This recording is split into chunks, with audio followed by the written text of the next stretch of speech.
نہ تو انہوں نے کسی دشمنی کی وجہ سے لوگوں کو وہاں جانے سے روکا ہے، اور نہ وہ یہ چاہتے ہیں کہ بیت اللہ کا طواف نہ ہو۔ انہوں نے صرف عوام الناس کی، لوگوں کی، اللہ کے مہمانوں کی سہولت کو مد نظر رکھتے ہوئے یہ اہتمام کیا ہے۔ تو ہمیں بھی اس سہولت کو مد نظر رکھتے ہوئے لوگوں کا ان کا ساتھ بھی دینا چاہیے اور اس کا اہتمام کرنا چاہیے۔ ٹھیک ہے، اوپر والا طواف دوسری منزل میں، تیسری منزل میں بہت لمبا چکر ہے، لیکن انشاءاللہ جتنا لمبا چکر ہے اتنا اجر بھی زیادہ ہے، تو زیادہ اجر کے لیے آپ وہ طواف کر لیں۔ جنہوں نے جو دور سے آئے ہیں ان کو موقع دیں وہ چھوٹا طواف کر کے اپنا عمرہ ادا کر سکیں۔ اچھا شیخ، یہ جو عمرہ ہے وہ تو جلدی ہو جاتا ہے، یعنی کہ کچھ 7-8 گھنٹے میں ہو جاتا ہے، اور عموماً اس میں جو احرام ہے وہ گندے ہونے کے چانسز بھی بہت کم ہوتے ہیں۔ تو خاص کر حج میں اور عمرے میں بھی اگر احرام میلا ہو جائے یا گندا ہو جائے یا واش روم جاتے ہوئے چھینٹے وغیرہ پڑ جائیں تو اس کو تبدیل کیا جا سکتا ہے؟ جی ہاں، جو احرام بندے نے میقات سے پہن لیا ہے، اگر وہ کسی وجہ سے گندا ہو گیا ہے، کسی بچے ہیں ساتھ، بسا اوقات ایسا ہو سکتا ہے کوئی بچہ الٹی کر دے اوپر، یا کوئی اور مریض ہو ساتھ بیٹھا ہوا، اس کو الٹی آ جائے اور وہ ساری اس کے احرام پر گر جائے، تو ایسی صورت میں اس احرام کو دھویا بھی جا سکتا ہے اور اس احرام کو اتار کر نیا احرام بھی پہنا جا سکتا ہے۔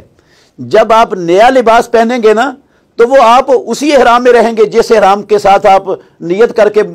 میقات سے آگے چلے ہیں۔ آپ 2 مرتبہ، 3 مرتبہ، 4 مرتبہ، جتنی مرتبہ چاہیں بدلیں، اس سے احرام نہ ٹوٹتا ہے، نہ احرام نیا شروع ہوتا ہے، نہ کوئی عمرے کے احرام میں خلل آتا ہے اور نہ ہی حج کے احرام میں کوئی خلل آتا ہے۔ اس طرح حج کے دوران بھی اگر آپ کا احرام گندا ہو گیا ہے، آپ اس کو بدلنا چاہتے ہیں تو اجازت ہے، 1 مرتبہ بدلیں، 2 مرتبہ بدلیں، کوئی مسئلہ نہیں ہے۔ جسم سے جو احرام جسم پر پہنا ہوا ہے، اگر وہ 1 مرتبہ اتر گیا ہے، چاہے بدلنے کے لیے اتارا ہے، چاہے غسل کرنے کے لیے اتارا ہے، محرم غسل بھی تو کر سکتا ہے نا، تو اس کے اتارنے سے وہ بندے کی احرام والی کیفیت اور حالت ختم نہیں ہوتی، وہ احرام کی حالت میں ہی رہتا ہے اور احرام کی حالت میں ہی شمار ہوتا ہے۔ شیخ، احرام کی حالت میں آپ کو پتا کہ بندہ منا میں بھی جاتا ہے، ادھر اگر سوئے ہوئے احتلام ہو جائے تو اس صورت میں؟ جی، احتلام ہو جائے تو احتلام تو انسان کے اپنے اختیار میں ہوتا ہی نہیں، اور جو چیز انسان کے اختیار میں نہیں ہوتی اس سے انسان پر کسی قسم کا کوئی بوجھ، کوئی گناہ اور کوئی جو ہے نا وہ چیز لاگو نہیں ہوتی۔ وہ غسل کرے گا اس حالت میں، اور وہ غسل کر کے اپنے ساری عبادت کو، اپنے حج کے اعمال کو جاری رکھے گا، انشاءاللہ اس کو حج کا پورا اجر ملے گا۔ شیخ، ادھر دیکھا گیا ہے جب بہت زیادہ گرمی ہوتی ہے حج کے دوران، تو ویسے تو چھتریاں ہوتی ہیں لیکن وہ چھتریاں بڑی نازک ہوتی ہیں، وہ ٹوٹ جاتی ہیں، تو کچھ لوگ گرمی سے بچنے کے لیے دوپہر کو وہ ایسے کر لیتے ہیں، ایسے، یعنی کئی دفعہ بہت شدت کی گرمی ہوتی ہے، کئی جو ہے نا وہ ایسے کر کے جا رہے ہوتے ہیں، یعنی کہ پسینہ اتنا آ جاتا ہے، پھر کئی تھوڑی دیر کے لیے نا کئی دفعہ ایسے کر لیتے ہیں، تو اس صورت میں پھر؟ جی، اگر وہ چادر کو کٹھی کر کے اپنے کندھوں پر، گردن پر ڈال لیتا ہے اور کندھے ننگے ہو جاتے ہیں جس طرح یہ ہے، تو اس میں تو کوئی حرج نہیں ہے، یہ بندہ احرام کی حالت میں ہی ہے، یہ احرام ختم نہیں ہوا اس کا، کندھوں کے اوپر بھی یہ موجود ہے، چادر بھی اس کے پاس، دونوں چادریں اس نے پہنی ہوئی ہیں، گرمی کی وجہ سے اگر اس نے اس طرح کر لیا تو کوئی مسئلہ نہیں ہے، کوئی فرق نہیں پڑتا، لیکن سر ڈھانپنے سے محمد الرسول اللہ صلی اللہ علیہ وسلم نے احرام کی حالت میں منع فرمایا ہے۔ یہ گرمی سے بچنے کے لیے سر کے اوپر چادر نہیں لینی، البتہ آپ چھتری استعمال کر سکتے ہیں، کوئی بھی چھت استعمال کر سکتے ہیں، خیمے میں بیٹھ سکتے ہیں، ٹینٹوں کے نیچے بیٹھ سکتے ہیں، ہر چیز کا سایہ استعمال کر سکتے ہیں، لیکن سر کے اوپر کوئی کپڑا، چاہے وہ چادر احرام والی چادر ہو یا کوئی اور چیز ہو، وہ سر کے اوپر نہیں رکھنی، یہ احرام کی حالت کے منافی چیز ہے، اس سے منع فرمایا ہے رسول اللہ صلی اللہ علیہ وسلم نے۔ اچھا شیخ، آپ نے چھتری کا بھی کہا ہے کہ چھتری لے سکتا ہے بندہ،